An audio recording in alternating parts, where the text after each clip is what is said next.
물을 많이 마셔야 모유도 많이 나온다 라는 오해 때문인데요. 확실하게 말씀드릴게요. 단순히 물을 많이 마신다고 해서 모유의 질과 양이 증가하진 않습니다. 출산 후에 팔꿈치가 시리다, 발이 시리다, 무릎이 시리다 하시는 말씀 많이 들어보셨죠? 이라 부르는데요. 안녕하세요 여러분, 소소일상한의원 대표원장 전동환입니다. 출산, 한 생명이 세상에 태어나는 정말 경이롭고 감동적인 순간이죠. 하지만 그 감동의 주인공은 아기만이 아닙니다. 바로 그 아이를 세상에 낳아준 산모이기도 하죠. 출산을 마친 산모의 몸은 단순히 힘든 일을 한 정도가 아니라 호르몬부터 근육, 관절, 혈액까지 전신이 급격한 변화를 겪습니다. 이 시기에 어떻게 관리하느냐에 따라 앞으로 몇 달, 몇 년의 건강이 달라질 수 있습니다. 그래서 오늘은 출산 이후 산모가 꼭 조심해야 할 점과 회복을 돕는 생활 습관, 그리고 도움이 될 수 있는 방법까지 하나씩 쉽게 풀어서 알려드리겠습니다. 만약 지금 이 영상을 남편분이 보고 계시다면 정말 잘 오셨습니다. 아주 훌륭한 남편이 되실 수 있을 거예요. 그럼 바로 시작해 볼까요?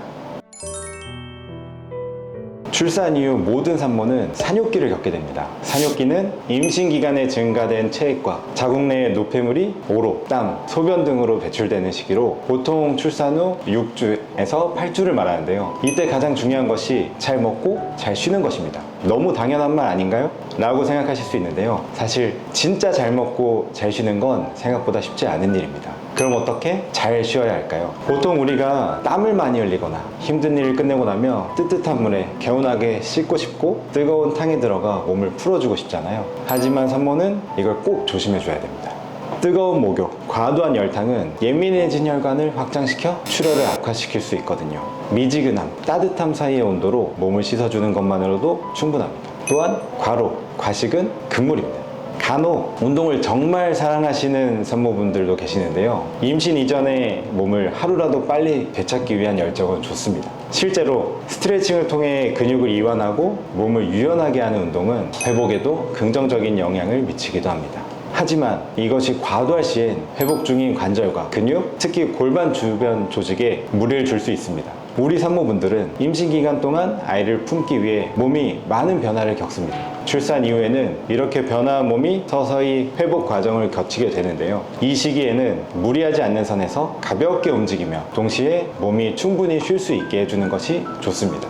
음식도 마찬가지입니다. 기름진 음식과 단 음식은 소화에 부담을 주고 몸의 회복을 더디게 만들 수 있으니 가급적 피해주세요.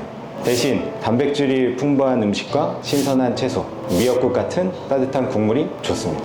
그리고 간혹 물을 과하게 많이 마시는 분도 계시는데요. 물을 많이 마셔야 모유도 많이 나온다 라는 오해 때문인데요. 확실하게 말씀드릴게요. 단순히 물을 많이 마신다고 해서 모유의 질과 양이 증가하진 않습니다. 모유는 호르몬 균형, 충분한 영양, 그리고 규칙적인 수유 자극이 함께 맞물려야 양과 질이 좋아집니다. 즉, 물 섭취는 적정량을 유지하되 영양과 생활 습관을 함께 챙기는 것이 훨씬 중요합니다. 이것도 산모분들께서 정말 조심해 주셔야 하는 부분이에요. 출산 후에 팔꿈치가 시리다, 발이 시리다, 무릎이 시리다 하시는 말씀 많이 들어보셨죠? 이를 특히 산후풍이라 부르는데요. 사실 이것이 의학적으로 확립된 개념은 아닙니다. 어떤 분은 너무 멀쩡하시다는 분도 계시고 어떤 분은 뼈가 시리게 바람이 들어오는 분도 있다고 하시죠. 이 부분에선 늘 갑론을박이 있지만 그렇게 더욱더 조심할 필요가 있다 라는 말씀을 드리고 싶어요. 산후풍은 잠깐 나타났다 사라지는 증상이 아니라 잘못 관리하면 평생 불편을 주는 흉터 같은 후유증이 될 수 있거든요. 이를 예방하기 위해선 찬바람과 냉기를 직접적으로 받는 건 피해 주시는 것이 필수적입니다. 요즘처럼 덥고 습한 여름에는 바람을 피하는 것이 쉽지 않은 일이지만 에어컨, 선풍기 바람을 직접 강하게 받는 것은 최대한 피해 주시는 게 좋아요. 바람이 직접 닿지 않도록 방향을 틀어주시거나 아니면 바람 세기를 낮춰서 정말 간접적으로 사용하시는 게 좋습니다. 그리고 피부가 찬 공기에 그대로 노출되지 않도록 얇은 긴팔과 양말은 가급적 착용해 주시고 여름이라도 실내 냉방이 강하다 보니 외출할 때도 가벼운 겉옷 꼭 챙겨 주시고요.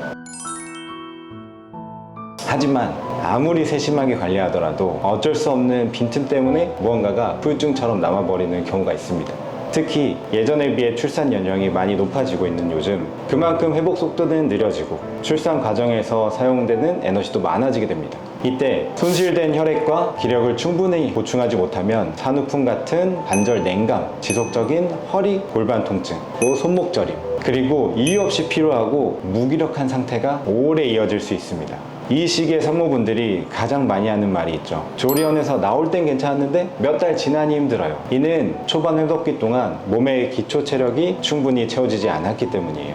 그래서 생활 습관 관리만으로는 회복이 더딜 때 몸의 균형을 찾고 회복력을 끌어올리는 전문적인 도움이 필요할 수 있습니다. 한의학에서는 이 시기를 단순히 출산이 끝난 시기가 아니라 앞으로 평생 건강 방향이 결정되는 중요한 회복기로 보는데요. 그래서 산모의 상태를 세심하게 진단하고 필요하면 보약을 통해 부족한 부분을 채워주기도 합니다. 예를 들어 출산 과정에서 쌓인 노폐물 배출, 약해진 혈액과 기운 보충, 약해진 자궁의 기능 회복, 모유의 질과 양의 개선, 수면 부족과 호르몬 변화로 인한 산후 우울감 완화를 돕기도 하죠.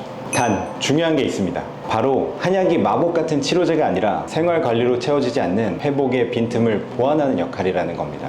즉, 잘 먹고, 잘 쉬고, 잘 돌보는 생활을 기본으로 하되 필요할 때 한의학적인 도움을 더해주는 것이 필요하며 이를 위해 꼭 한의사의 정확한 진료를 받아보셔야 하는 점 잊지 말아주세요. 자, 오늘은 이렇게 출산 이후 산모분들께서 조심해야 할 행동들과 몸의 회복에 도움이 될 수 있는 방법들에 대해 말씀드렸습니다. 앞서도 말씀드렸지만 출산의 주인공은 아기이기도 하지만 그 아기를 세상에 품어 안아준 산모이기도 합니다. 이 시기의 관리는 단순한 산후조리가 아니라 앞으로 몇 년, 아니 평생의 건강을 좌우하는 중요한 준비 과정이에요. 몸의 신호를 무시하지 않고 충분히 쉬고 적절히 먹고 필요하다면 전문가의 도움을 받는 것, 이 세 가지만 지켜도 훨씬 건강하고 편안한 회복기를 보낼 수 있습니다. 오늘 말씀드린 내용 꼭 기억하시고 건강한 출산, 건강한 회복, 그리고 건강한 일상을 이어나시길 바랍니다. 이상 소설상한의원 대표원장 전동환이었습니다. 감사합니다.